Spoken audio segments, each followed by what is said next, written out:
This is Maggie Estes. Are you here?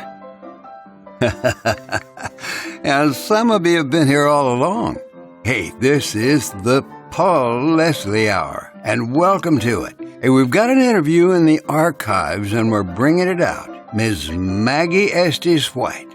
This originally went out on the radio the last day of 2007 and early 2008. She was Maggie Estes back then. And here's a tidbit. This is the shortest radio interview Paul ever did. Paul was very proud to welcome Maggie Estes White, a celebrated fiddler. The interview got a great reaction from listeners. Maggie's love is the fiddle, and she's been playing since she was 4 years old. At the time of this interview, she was only 17. Although her first musical passion was the violin, her shows also feature the mandolin and Irish step dancing. Maggie's a champion fiddler. She writes songs and has made some very warmly received albums, and in the past toured and recorded with singer-songwriter Peter Mayer. You know, we've got many more interviews from the archives that need to see the light of day, plus new interviews. If you'd like to be a patron of the spoken word and independent media, please visit thepaulleslie.com/support. And we thank you. So, I think it's time to get this interview out there. What do you say?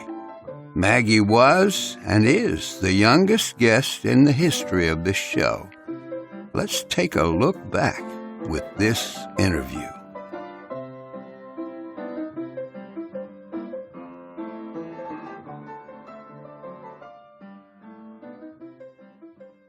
We're joined today with Miss Maggie Estes. Maggie Estes is a champion fiddler and very talented violinist. First of all, thank you so much for taking the time to do this interview. Well, thank you.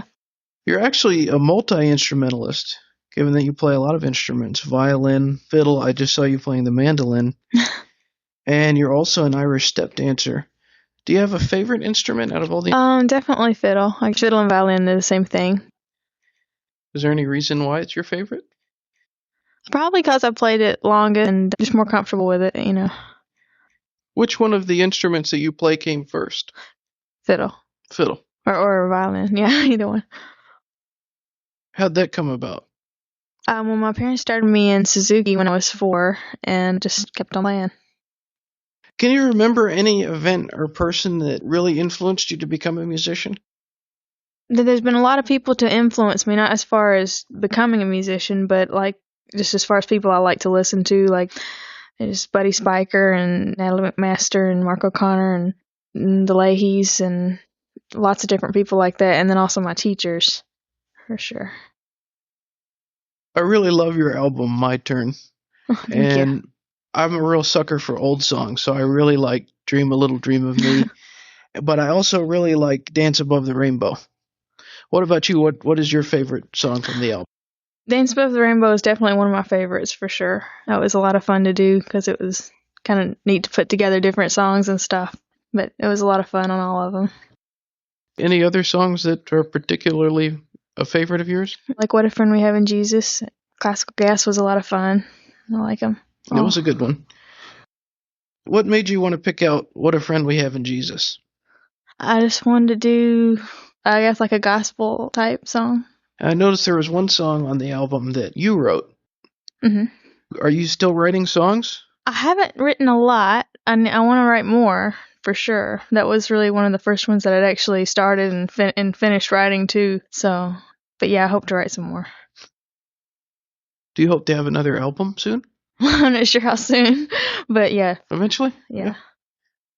So a lot of the listeners out there, maybe they were exposed to your music through Peter Mayer, because you've been playing with Peter Mayer, and you also appear on the new Peter Mayer album, which is great. So I was wondering how you met Peter Mayer. Well, my teacher, Juliana Waller, had played for him years ago, and when he was needing a fiddle player back last November, he called her to see if she knew anyone, and so she told him about me, and then I auditioned, and then that's how it happened. What do you think of Peter Mayer? Oh, he's great. He's really, really talented and really nice. Is there anything on the horizons that is going to be going on with your music? Like anything I'm doing? Mhm. I don't have a lot planned right now. I usually play at Oshkosh, Wisconsin every year at the Experimental Aircraft Association, and that's not till July, though. When someone hears you perform or when they listen to your album, what is it that you hope the people that are listening get out of the experience? I just hope they like it, I guess. Entertainment. Yeah. No, that's important. Miss Estes, thank you very much for giving us this interview. It's a real pleasure speaking to you. But before we go, the wonderful thing about this broadcast is it's going out all over the world. So what I'd like to ask you for our last question is, what would you like to say to the world? That's a hard one. I'm just thankful that I get to ask it and I never have to answer it. It's a There tough you go. question. Guess keep listening to music. That's a good message. All right. Well, thank you very much. Thank you. We thank you and appreciate you dropping in for the Paul Leslie Hour today.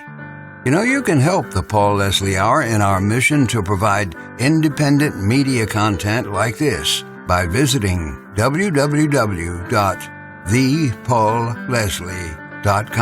www.thepaulleslie.com/support. We truly thank you. This is your announcer speaking. Performance of The Entertainer intro song and Corina Corina outro song, courtesy of John Primorano. Well, that's it for today. So until next time, be safe and be good.